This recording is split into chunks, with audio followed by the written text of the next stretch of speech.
तुला गुणगुणू राग. काही लोकांची सुंदर बायको असून पण दुसऱ्यांच्या बायकांकडे बघत असतात ना, समजून जायचं आयफोन असून पण ओप्पो आणि विवो मध्ये जीव अडकलेला आहे.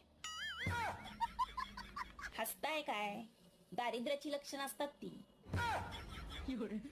तुम्ही पण तसलेच खरंच.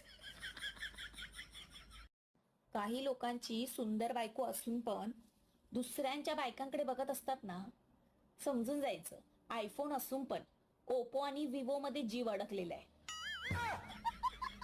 हसताय काय? दारिद्र्याची लक्षणं असतात ती.